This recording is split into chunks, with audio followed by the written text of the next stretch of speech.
Okay, तो हमने Metamorphosis का प्रोसेस कैसे फ्रॉग में होता है वो हमने पढ़ लिया था। इसके बाद हम देखेंगे सिल्कवर्म में क्या होता है, ठीक है। हाँ, मेटामॉर्फोसिस ऑफ सिल्क मोथ। ऐसा नहीं है कि जो सिल्कवर्म होते हैं वो भी डायरेक्ट डेवलपमेंट उनमें हो रहा है, ऐसा बिल्कुल नहीं है। वो भी इनडायरेक्ट डेवलपमेंट ही परफॉर्म करते हैं। उनके अंदर भी मेटामॉर्फोसिस का प्रोसेस लगता है, तब जा करके वो एक प्रॉपर अडल्ट सिल्कवर्म बनते हैं।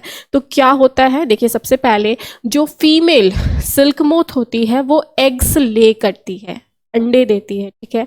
अब वो जो एग्स है जब वो हैच आउट करेगा तो फिर वो क्या बन जाता है, वो लार्वा बन जाता है। और लार्वा जो है, लार्वा को हम लोग कैटरपिलर्स भी कहते हैं। अब वो जो कैटरपिलर्स या जो लार्वा है वो कहाँ रहता है, तो वो मलबेरी लीव्स में रहता है, ठीक है। मलबेरी को हम लोग हिंदी में कहते हैं सहतूत। आप खाते भी होंगे, बहुत टेस्टी होता है वो, ठीक है। वो जो फ्रूट होता है मलबेरी का, बहुत ही एपिक, बहुत ही माइंड ब्लोइंग, बहुत ही डिलीशियस होता है, ठीक है। तो वो जो है आपके कैटरपिलर्स, जो आपके लार्वा वाले स्टेज वाले, तो वो भी उसी चीज़ को खा रहे हैं। अब खा रहे हैं तो उनमें ग्रोथ होगा, वो बड़े होंगे, और जैसे ही वो थोड़ा ग्रो करते हैं तो वो क्या बन जाते हैं बच्चों, वो कोकून बन जाते हैं, ठीक है। आसपास में वो कोकून ऑफ सिल्क थ्रेड, अपने चारों ओर से वो सिल्क थ्रेड टाइप का फॉर्मेशन करते हैं। और जब वो कोकून बन जाते हैं तो फिर उसके अंदर प्यूपा बनता है, ठीक है। फिर प्यूपा जो है वो फाइनली कुछ टाइम के बाद जब उसमें थोड़ा चेंजेस आएगा, थोड़ा मेटामॉर्फोसिस होगा, देन वो जाकर के क्या बनता है, वो एक अडल्ट सिल्कवर्म बनता है। तो यहाँ पर भी जो लिखा हुआ है स्लाइड में ये वही है। सबसे पहले तो जो लार्वा होता है वो फीड करता है कहाँ, बहुत सारे वोरेशियसली कहाँ रहते हैं, वो मलबेरी लीव्स में। तो मैंने बताया ना कि जो सिल्क मोथ होती है वो एग्स ले करती है, तो वो जो एग्स है वो यही लार्वा है, ठीक है। कंफ्यूज नहीं होना है। जो वो एग्स ले कर रही है वो एग्स ही हम लार्वा कह रहे हैं, उसको ही लार्वा कह रहे हैं, और इसे हम कैटरपिलर्स भी कहते हैं, ठीक है। अब ये कहाँ बैठते हैं, तो ये मलबेरी लीव्स में रहते हैं, वहीं पे वो ग्रो करेंगे, मोल्ट करेंगे, ठीक है। फिर धीरे धीरे जब वो एक सर्टेन साइज में पहुंच जाएंगे, ठीक है, तो वो क्या होता है ना, the silkworm spin cocoons made of silk threads around themselves. तो क्या होता है कि एक कोकून्स बन जाता है, ठीक है, जो कि सिल्क थ्रेड का होता है बना हुआ, तो वो आसपास में चारों तरफ से बन जाता है, वो घेर लेता है, ठीक है। और फिर उस कोकून के अंदर क्या होता है, मेटामॉर्फोसिस, और फाइनली वो एक प्यूपा में चेंज हो जाता है। और eventually after some time silk moth finally pupal stage को क्रॉस करके एक अच्छा सा सिल्कवर्म बनता है। सिल्कवर्म ने एक्स ले किया, सेकेंड स्टेज में ये लार्वा बन गया, लार्वा दिख रहा है, ठीक है, इस टाइप का। अब ये जो लार्वा है ये क्या खाएंगे, मलबेरी लीव्स खाएंगे। फिर वो थोड़े बड़े हो जाएंगे तो देखिए सिल्कवर्म कोकून बना दे रहा है चारों तरफ से। ये जो दिख रहा है ये कोकून है, थ्रेड का है, सिल्क थ्रेड का ही है। फिर ये बन जाता है प्यूपा अंदर में। ये ऊपर से क्या है, ये सिल्क थ्रेड है, कोकून के चारों तरफ से क्या है, ये सिल्क थ्रेड बना हुआ है, और इसके अंदर क्या है, इसके अंदर है प्यूपा। और फाइनली जो प्यूपा है वो क्या बन जाएगा, सिल्कवर्म बटरफ्लाई। क्या, गॉट इट, समझ में आया? आगे बढ़ते हैं। अब देखिए हम लोग इंटरनल फर्टिलाइजेशन देखेंगे, कैसे एग्स इंटरनल फर्टिलाइजेशन करते हैं। तो प्रोसेस लगभग सेम ही है। उसके बॉडी के अंदर भी मेल जर्म सेल और फीमेल सेल जब मिलते हैं तो जाइगोट का फॉर्मेशन होता है। फिर वो रैपिडली डिवाइड होता है, तब जा कर के उसके चारों तरफ से एक प्रोटेक्टिव लेयर बनेगा। तो चलिए हम स्लाइड के थ्रू समझते हैं। फिर वो लेयर थोड़ा हार्ड होगा, जब होगा तो फिर उसे जब वो थोड़ा हार्ड हो जाएगा तो फिर हैन क्या करेगी, वो ले कर देगी एग्स। पर ज़रूरी नहीं है कि वो लेग्स को ले कर दी तो अब हो गया, बेबी बन गया, ऐसा कुछ नहीं है। उसके बाद भी उसमें फर्दर हैन के बॉडी के बाहर आने के बाद भी उस पर डेवलपमेंट होता है। तो चलिए समझते हैं क्या होता है। देखिए सबसे पहले तो हैन क्या करेगी, एग्स ले करेगी, और वही एग्स आगे चल करके चिकन्स बनेंगे, छोटे छोटे, ठीक है, छोटे छोटे यंग वंस बनेंगे। तो होता क्या है, फर्टिलाइजेशन के बाद जाइगोट का फॉर्मेशन होता है, हमने पढ़ रखा है।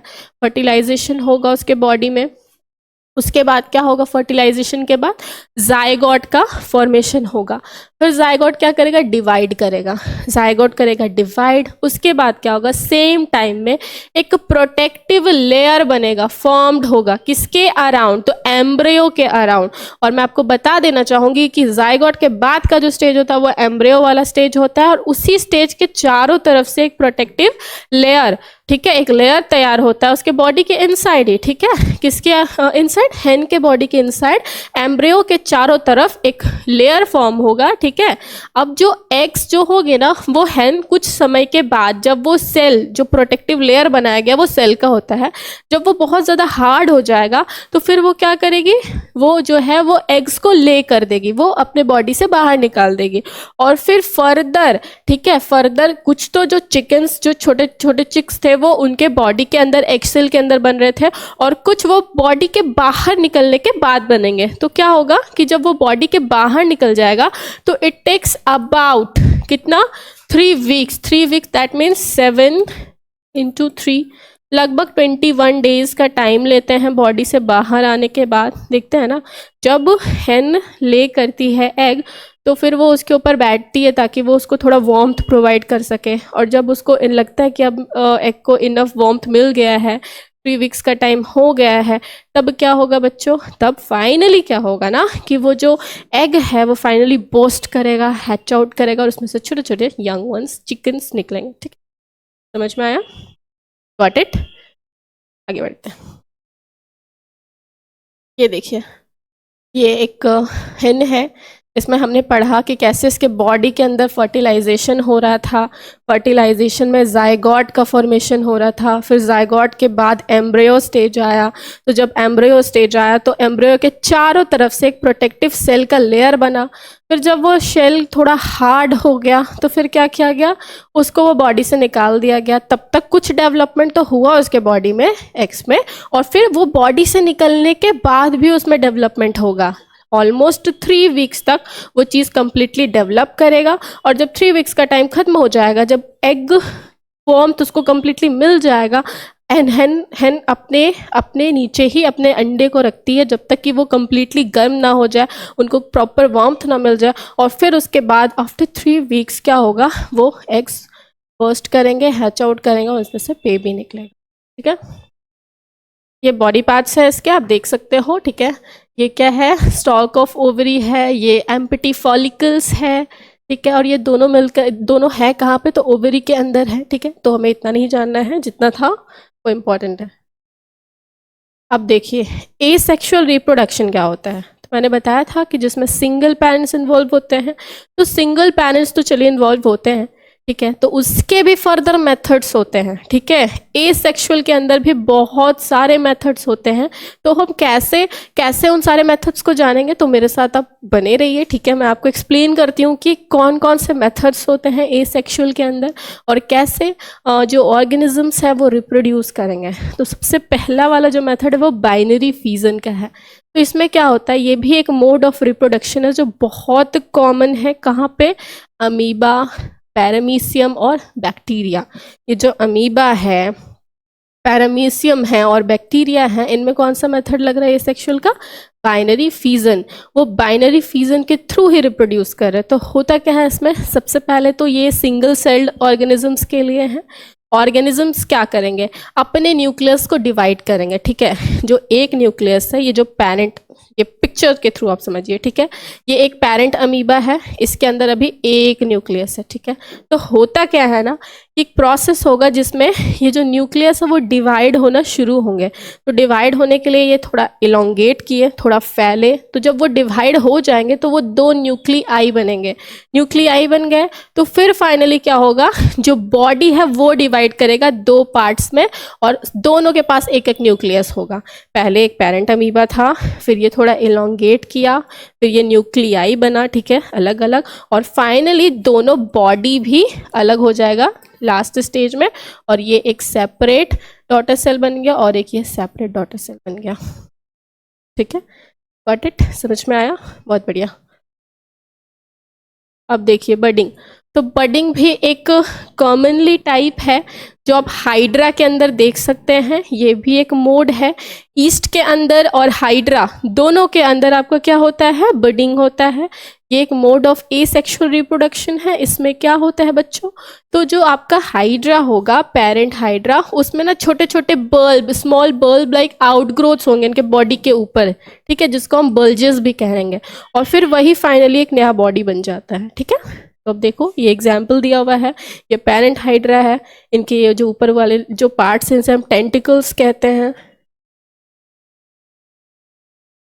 ठीक है। फिर क्या हुआ, एक छोटा सा बर्ड फॉर्म हुआ।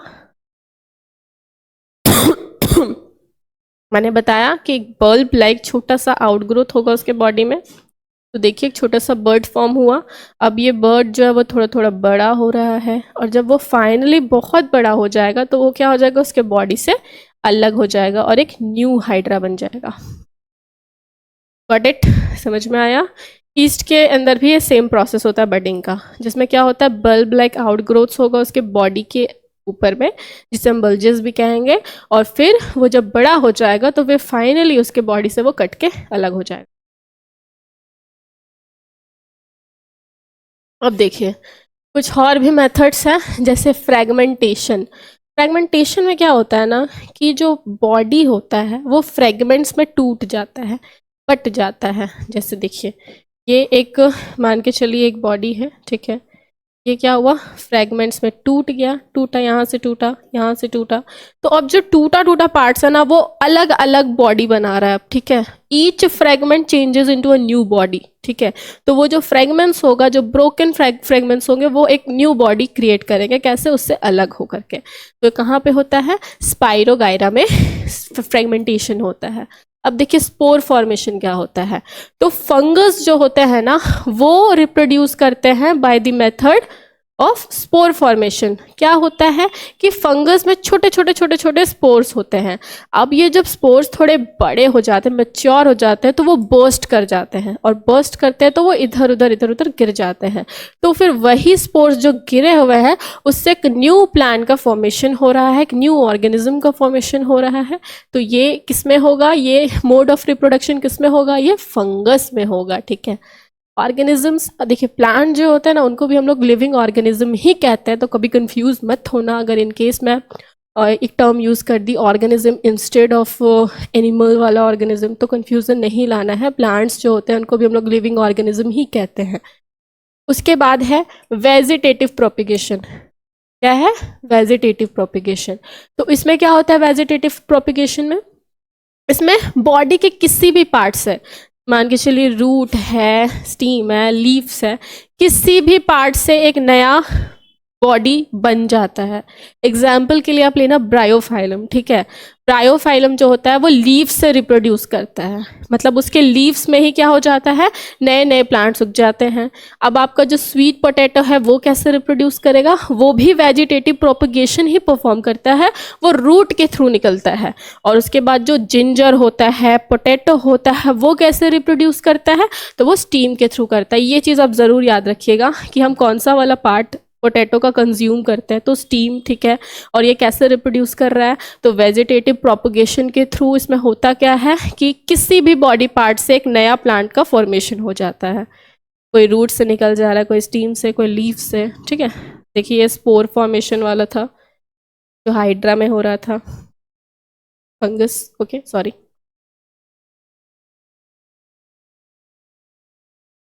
अब देखिए हमारा लास्ट टॉपिक है जो कि है क्लोनिंग। काफ़ी एडवांस टेक्निक है जिसमें साइंटिस्ट ने क्या किया, उन्होंने कहा कि चलो हम एक एग्जैक्ट सेम दिखने वाला प्रजाति क्रिएट करते हैं। अब ऐसा तो पॉसिबल नहीं है कि मतलब पहले पहले ऐसा लगता था कि ये चीज़ पॉसिबल नहीं है, पर अब के टाइम में ये चीज़ पॉसिबल हो गया है क्योंकि साइंस बहुत आगे बढ़ चुका है। तो अब वो डीएनए, सेम डीएनए को लेकर के, ठीक है, सेम एग्जैक्ट कॉपी भी बना ले रहे हैं। तो एक ये टेक्निक है, ठीक है। क्या टेक्निक है, एक टेक्निक है जिसमें एग्जैक्ट जेनेटिक कॉपी बनता है किसी भी सेल का, ठीक है, किसी भी ऑर्गेनिजम्स का।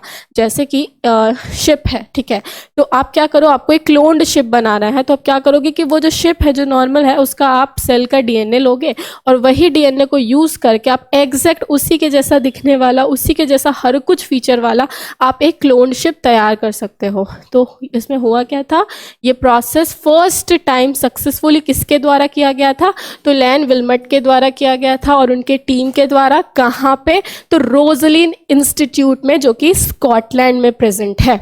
ठीक है, स्कॉटलैंड में एक इंस्टीट्यूट है, उसका नाम है रोजलिन। तो वहाँ पे क्या हुआ था, जो विल्मट थे उन्होंने एक प्रोसेस जो कि है क्लोनिंग, उसके हेल्प से क्या किया था, एक क्लोन्ड शिप बनाया था जिसका नाम रखा था डॉली। ठीक है, उन्होंने क्या बनाया था, एक क्लोन्ड शिप, एक शिप का नॉर्मल डीएनए यूज करके एग्जैक्ट कॉपी बनाया था। ठीक है, जो कि बॉर्न कब हुआ था, मतलब बना कब था, 1996 में। ठीक है, और वो हिस्ट्री का पहला क्लोन्ड मैमल बन गया। और फिर वो डॉली रही कब तक, ठीक है, कब तक, उसका जो ड्यूरेशन था तो वो February 14, 2003 तक सर्वाइव की। Got it.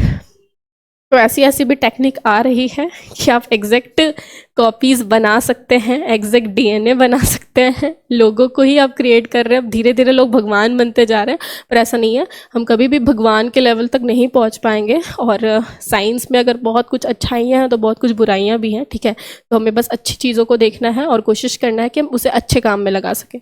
तो ये भी एक अच्छी टेक्निक है। ठीक है, और अभी भी बहुत सारे टेक्निक्स परफॉर्म किए जा रहे हैं। तो चलिए, आई होप आपको ये सब कुछ समझ में आया। तो this is it about this topic. और ऐसे ही आप हमें लाइक करिए। ठीक है, अगर आपको पसंद आ रहा है तो आप सब्सक्राइब करिए, अपने फ्रेंड्स के साथ शेयर कीजिए। Thank you so much.